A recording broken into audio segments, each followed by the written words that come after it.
Hello friends, मैं doctor Deepak Chaudhary, professional proctologist and practising since last 15 years.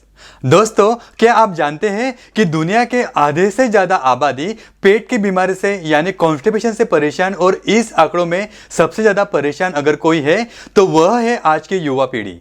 मतलब के 20 से 30 साल के उम्र के यंगस्टर्स को बार बार कब्ज जैसी समस्या का सामना करना पड़ रहा है। इसलिए मुझे लगा कि यह वीडियो बनाना सबके लिए बहुत ज़रूरी है, क्योंकि आप में से कई व्यूअर्स इसी उम्र के होंगे और कब्ज की प्रॉब्लम की वजह से परेशान हो रहे होंगे। अगर दोस्तों आपके साथ भी ऐसा ही हो रहा है तो आप इस समस्या से छुटकारा पाना चाहते हैं तो इस वीडियो को एंड तक जरूर देखिए। जैसा कि मैंने कहा कि आज के समय में कब्ज की समस्या सबसे ज़्यादा जो युवा उम्र के लोग हैं उनको हो रही है, जिसका सबसे बड़ा कारण है वो है हमारी बिगड़ी हुई लाइफस्टाइल और हमारी खाने पीने की गलत सलत आदतें। अब ऐसे कौन सी आदतें हैं और ऐसा कौन सा खाना है जिसकी वजह से हमें कब्ज जैसी परेशानी का सामना करना पड़ता है। जो कब्ज है, कब्ज जैसी समस्या हमें क्यों होती है, यह तो सब हम जानेंगे, लेकिन उसके पहले आइए हम यह जान लेते हैं कि कब्ज की समस्या क्या होती है और यह हमें क्यों होती है। दोस्तों, हमारे पेट के अंदर जो हमारा ह्यूमन डाइजेस्टिव सिस्टम है उसके अंदर एक बहुत ही इंपॉर्टेंट हिस्सा होता है, वो है हमारा इंटेस्टाइन। इंटेस्टाइन के अंदर हमारा पचा हुआ खाना बहुत ही धीमी गति से आगे बढ़ता है, क्योंकि इंटेस्टाइन खाना पचाने के साथ साथ उस खाने के अंदर से सारे पोषक तत्वों को एब्सॉर्ब करने का भी काम करता है। इसके साथ ही जब खाना डाइजेस्ट हो जाता है तब उसमें से बचा वेस्ट मटेरियल इंटेस्टाइन आगे की तरफ पास भी करता है।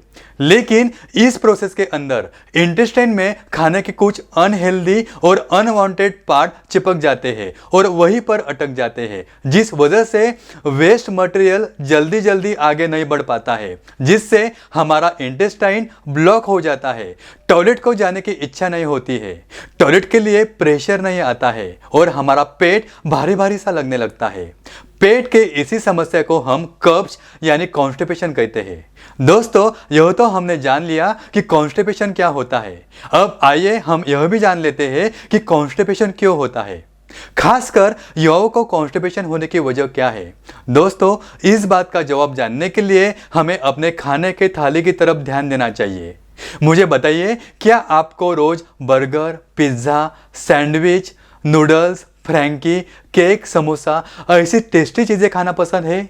जी हाँ दोस्तों, मुझे पता है कि ऐसी टेस्टी चीज़ें आजकल के सारे यंगस्टर्स को बहुत ज़्यादा पसंद है। हमारी बदलती लाइफस्टाइल की वजह से आज हर रोज़ ऐसी चीज़ें खाने का ट्रेंड बन रहा है और वह बढ़ता ही जा रहा है। लेकिन क्या आप जानते हैं कि यह खाना जितना टेस्टी लगता है उससे कई गुना ज़्यादा ये जो खाना पेट के लिए हानिकारक है, क्योंकि इन चीज़ों में तकरीबन 90% खाना प्रोसेस फूड होता है, जिसे बनाने के लिए उस पर बहुत बार प्रक्रिया की गई होती है। बहुत दिनों तक चिल्ड रेफ्रिजरेटर में रखा गया होता है, जिस वजह से यह खाना अपने नेचुरल न्यूट्रिएंट्स खो बैठता है और फिर ऐसा प्रोसेस किया हुआ फूड खाने के बाद पेट को पचाने के लिए बहुत ज़्यादा मुश्किल होता है।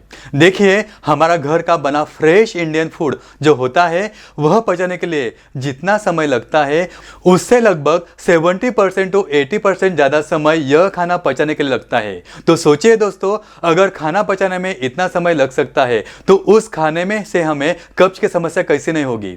और एक दूसरी बात, आज जो भी फास्ट फूड हम खा रहे हैं उस फास्ट फूड के अंदर न्यूट्रिशन के नाम पर हमें मिल रहा है सिर्फ मैदा और सिर्फ मैदा।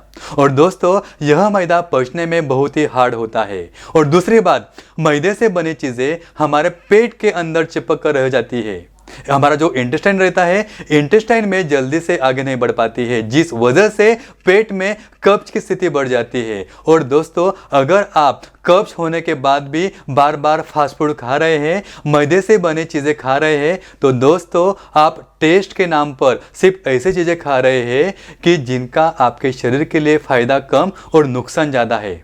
आपकी अभी छोटी सी कब्ज की प्रॉब्लम आगे जाकर क्रोनिक कॉन्स्टिपेशन में बदल सकती है, जिस वजह से आगे जाकर आपको पाइल्स, फिशर और फिस्टुला जैसे गंभीर बीमारियों का भी सामना करना पड़ सकता है। तो दोस्तों, मेरी आपसे यही रिक्वेस्ट है कि अगर आपको बहुत ज़्यादा कब्ज की समस्या है और फिर भी आप मैदे से बनी चीज़ें, फास्ट फूड या प्रोसेस किया हुआ फूड खा रहे हैं, तो तुरंत ऐसी चीज़ें खाना कम कर दीजिए। यह खाना कम करने के बाद आपको बताता हूँ कि आपको क्या खाना चाहिए जिससे आपके पेट की पाचन शक्ति बढ़े और आपको कब्ज की समस्या से भी राहत मिले।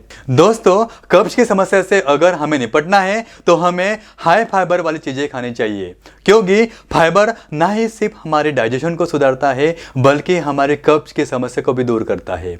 सबसे ज्यादा फाइबर आपको फलों से मिल सकता है, जिसमें आप सेब खा सकते हैं, ऑरेंज, पपाया, कोई भी फल जो आप खा सकते हैं। उसके साथ ही आप हरी सब्जियां जिनमें मेथी, पालक जैसी सब्जियां भी आप खा सकते हैं। उसके साथ सभी प्रकार के दालों में सबसे बहुत ज़्यादा फाइबर होता है। दोस्तों, उसके साथ ही खाने में आप सलाद भी खा सकते हैं।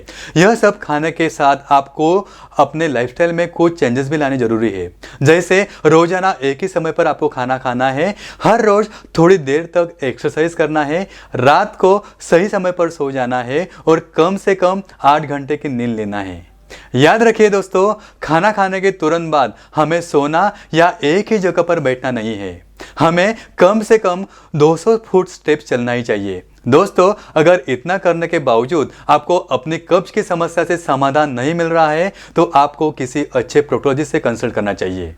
अभी हमने क्या किया है कि ऑल ओवर इंडिया हमारे सब स्टेट्स में जो बड़े बड़े सिटीज हैं वहां पर हमने हमारे पाइल्स लेजर की ब्रांचेस ओपन किए हैं। अगर आपको बार बार कब्ज की समस्या बन रही है या बार बार सर्जरी करने के बाद भी अगर आपका फिस्टुला या बवासीर को जड़ से खत्म अगर नहीं हो रहा है तो आप हमारे ब्रांच में दिखा सकते हैं। वहां पे एक्सपर्ट कोलोरेक्टल सर्जन्स अवेलेबल है। हमारा जो मेन ब्रांच है वो मुंबई में है, हमारा मेन हेडक्वार्टर मुंबई में है। उनका नंबर है 9820703498। और सबसे खुशी की खबर है कि अगर आपका कोई भी मेडिक्लेम है या कोई भी अगर इंश्योरेंस पॉलिसी है तो हमने हमारे हर एक ब्रांच में कैशलेस की सुविधा भी हमने अवेलेबल किया है। अगर आपका कुछ HDFC अर्गो पॉलिसी है, नेशनल इंश्योरेंस है, न्यू इंडिया इंश्योरेंस है, Kotak Mahindra, SBI general insurance, कोई भी इंश्योरेंस पॉलिसी है या कॉर्पोरेट पॉलिसी है तो आपका कैशलेस हो जाएगा। आपको same treatment, same laser treatment आपके आसपास आपके बड़े बड़े सिटीज में, बड़े हॉस्पिटल में मिल जाएगा। और अगर आपका मेडिक्लेम है तो आपको पैसा नहीं लगेगा।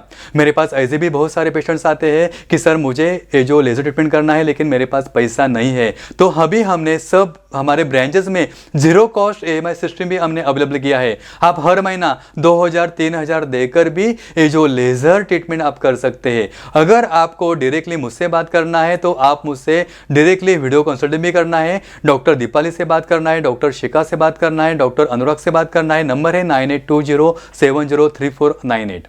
अगर आपको यह वीडियो हेल्पफुल लगा या आप हमसे और कुछ जानकारी पाना चाहते हैं, आपके कुछ और भी सवाल है तो आप नीचे कमेंट बॉक्स में हमें लिख सकते हैं, हमें मेल कर सकते हैं। हम फेसबुक पर भी मौजूद हैं और आप हमें फ़ोन भी कर सकते हैं। हमारा जो नंबर है 9820703498। हम आपके हर एक सवाल की उत्तर देने की जरूर कोशिश करेंगे। इसी नोट पे मैं डॉक्टर दीपक चौधरी अब आपकी विदा लेता हूँ। फिर मिलेंगे आने वाले नए वीडियो में। तब तक के लिए गुड बाय, अपना ख्याल रखिए।